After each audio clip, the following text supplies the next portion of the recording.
You see the Game Awards nominees? I did not. Wait, let's look at them. So you got, all right, Game of the Year. Astrobot, kind of figured that'd be on there. Balatro, Black Myth Wukong, Elden Ring, Shadow of the Erdtree. This is the DLC. FF7 Rebirth, Metaphor ReFantazio. I saw some people say this and I agree with this. I don't think DLC should be up for Game of the Year. I think it was excellent, but I don't think it should, yeah, it should have its own category. I think they should just be up for Game of the Year when they're released as a game. I think DLC having its own category or something would be good. I don't think it should be on there. That being said, if it was released as like Elden Ring 2 Shadow of the Erdtree, I'd be like, hell yeah, brother. I think a remake is also a little weird to put on here because a remake already has a fan base. That's the difference. Is it a fully new game as far as how it was made? Yes, Rebirth was. But FF7 has a huge fan base. So many people are going to come here and vote for it because they're like, I love when Aerith and Cloud kiss and make out in a video game. And they're just going to vote for it because they love it. So I don't think it should be on there either. I'm going to vote for Balatro. Best game direction. And it's the same exact list. I think Wukong or Astrobot should get this. I think Balatro is really good, but it doesn't have anything cinematic, so it's hard to want to choose it for this. But if you're talking about game direction as in how it plays, yeah, Balatro. Balatro is one of those games people are putting thousands of hours into, and, you know, just saying. But I honestly, yeah, I think Wukong should probably get this one. Best adaptation, Arcane, Fallout, Knuckles, Like a Dragon, Yakuza, Tomb Raider. I mean, it has to be Arcane. There are things I hate about Arcane, even though I like the show overall. I'm just gonna still say it should be Arcane. It's definitely the best made. We gotta stop with Manic Pixie Dream Girls. That's all I'm saying. Best narrative, Rebirth, Like a Dragon, Infinite Wealth. Metaphor's on there. Hellblade 2, Silent Hill 2. Personally, Metaphor or Infinite Wealth. Either one of those. I think FF7 doesn't really have that great of a narrative. I don't think it ever did. I think it was not bad, but not better than these. Silent Hill 2, you already know my thoughts on it. Best art direction. I want to pick Astrobot for that because I have a deep love for things like that. But also, if we're allowing DLC, I would say Elden Ring, Shadow of the Erdtree was solid. Best score and music. Stellar Blade was actually pretty incredible. I think Metaphor. That's tough. Rebirth had great music. Yeah, I'm gonna pick Metaphor for this one. Best audio design. I will say Black Ops 6 sounds fantastic. Sitting around and playing it, it is insanely well done. They've always done well with that, though. That's always been one of their things, right? Is let's make sure that when you're sitting there and you put your headset on, you feel like you're there. I honestly would give this to Black Ops 6. Best performance? I don't have any particular thought on this other than I really hate Life is Strange. Innovation in accessibility? I didn't play Outlaws. I didn't play Lost Crown. I think Diablo 4 did really well with this, personally. Dragon Age the Veilguard, I don't know what they did as far as accessibility personally, but I do know some friends that needed accessibility options in different ways for Diablo 4, and they had a really good experience with it. Yeah, I wish they listed what they did. Exactly. Like, I'd have to go into the settings and check to know. Games for impact. This was never the category for me, if I'm being honest, because a lot of these games, I tend to not like a lot of things about them because they focus so hard on their message that they end up being bad games sometimes. Some of them are still good games. That's cool. This is probably going to be our vote because it was still good. Right? But a lot of the time, when they make games and they put them in this category, it sucks because usually the message is good and I have no problem with the message and the idea of it, but they end up making games to portray the message sometimes because that's what their focus is. And that's why people always look at these and they go, I don't know these. Yeah, good message, bad execution half the time, right? Best ongoing game. Fortnite. Okay, look, I think Diablo 4 has gotten better. When it first released, excellent, and then you get to endgame, and I was like, oh. Over time, it's gotten better. I think a lot of people have already fallen off, so they're not giving it another chance, though, so that kind of sucks. 14? We should probably just pick 14 here, if I'm going to be honest. 14 has been murdering everyone this whole time. Fortnite has always done well. No problems with Fortnite, and they're doing super well right now. Helldivers 2? People fell off of it, so I'm gonna say it should be 14 or Fortnite, to be honest. Best community support. Ooh. I think we should give this to Baldur's Gate 3. The amount of community it built up around itself was insane. If that's what this is about, you know, like, it should go to them. No Man's Sky did do well too, but if I had to pick one, I think they did even better. Best indie game. Ooh.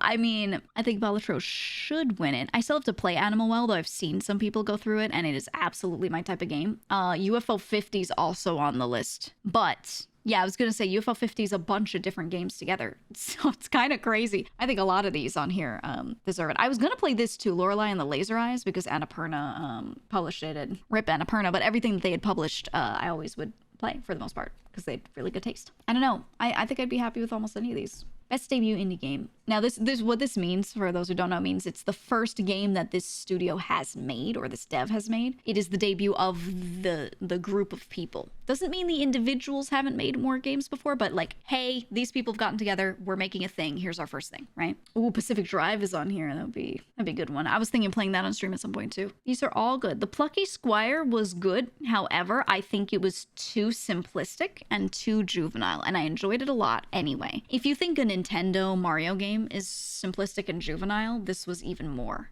It was trying to be so wholesome that it lacked humor, and it was just not really bad, but just a little over that threshold for me, which is why I didn't finish it on stream. I liked it, but I said, you know what, this is just gonna be a lot more of the same and I'm good. So I wouldn't give it to them, though it was really good. Pacific Drive, Balatro, Animal Well. I think one of those should get it. I don't know which. Best mobile game, better go to Balatro. I don't care about the rest of these the way I care about Balatro. Best action game. I want to give it to Wukong. Game was fun as and it looked like a Souls-like, but it played a little more like a standard action game, which I feel like we needed more of. I really liked it. Black Ops 6.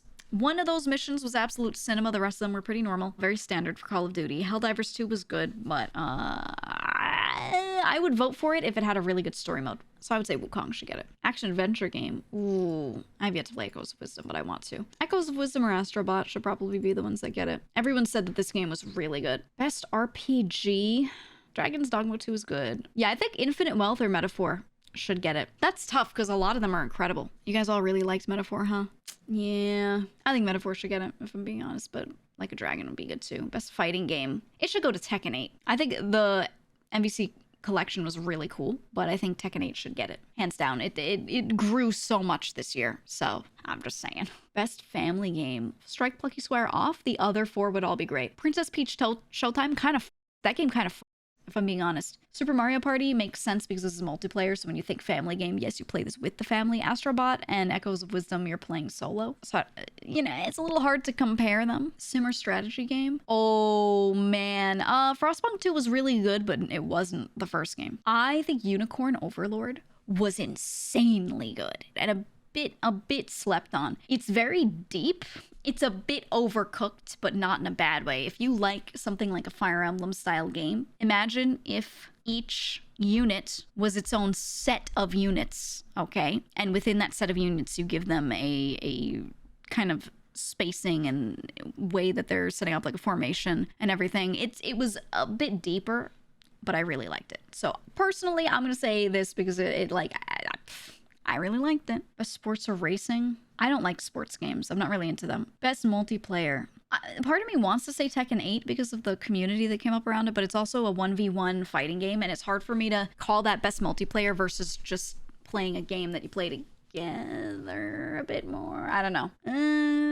Honestly, Super Mario Party or Helldivers 2. Most anticipated game. Okay, well... I think GTA 6 is gonna win it because people want GTA 6. For me, personally, Prime 4 and Wilds are the ones for me. It's so hard to pick between the two. I want both so badly. It's two of my most favorite IPs. I think Wilds could win it. I don't think Prime 4 will win it. I don't think there are enough Metroid Prime sickos in this world. I'm a Metroid Prime sicko, okay? I'll go crazy over it, but I don't think enough people like it that much to, you know, you know what I mean? Because the first two games were on GameCube, which was one of the least sold consoles for Nintendo, so a lot of people didn't even play the OG, even though those games were incredible, like genuinely incredible. I don't think people got to play it, so I don't think it would win. Wilds, there were so many people that played World, and I think it has a good chance to have people going for it. GTA 6 is GTA 6. Just GTA has a huge fandom, so whatever. Death Stranding 2, I think some people might be really anticipating, but not enough to beat that one out, I don't think. We'll see. Content Creator of the Year. Oh, no way! You know who I'm voting for. My queen, Queso. No, I'm just kidding.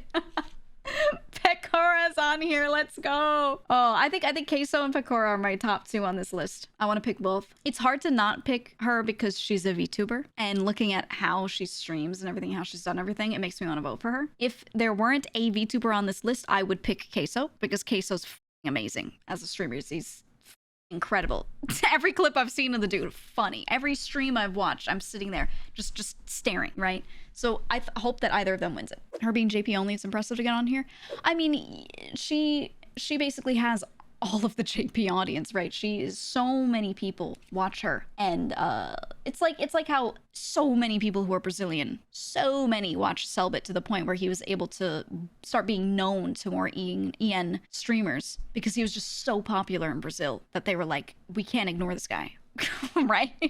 Similar kind of thing with her, right? She's got so much of that going on that people at some point need to stop only looking at the West, is what I'm saying, in English-speaking communities. It's nice to see. Best esports game? What the hell is Mobile Legends Bang Bang?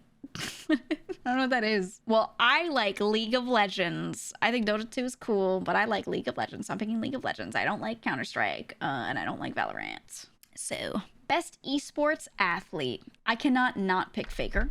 Not just because of his name and who he is, blah, blah, blah, and who he has been, but because even this year alone, if he's just showed up out of nowhere this year, I'd still pick him because he's been having an incredible year. He's been amazing. So, you know, I can't not pick him. Best esports team. Yeah, I'm gonna pick T1. Oh, that's it. I'm just picking them. All right. I mean, I think my takeaway from the Game Awards here is that we need to stop putting DLC on the list because it's that and remakes because they have a really huge fan base already. A DLC category would be good, but how many games have incredible DLC besides a few per year? Instead of there being 20 that all deserve it and then you whittle it down to the top 5, there would be 3 that really deserve it and 2 that are okay. So the category itself would end up being a little lame, I think. I don't know. Or an update category.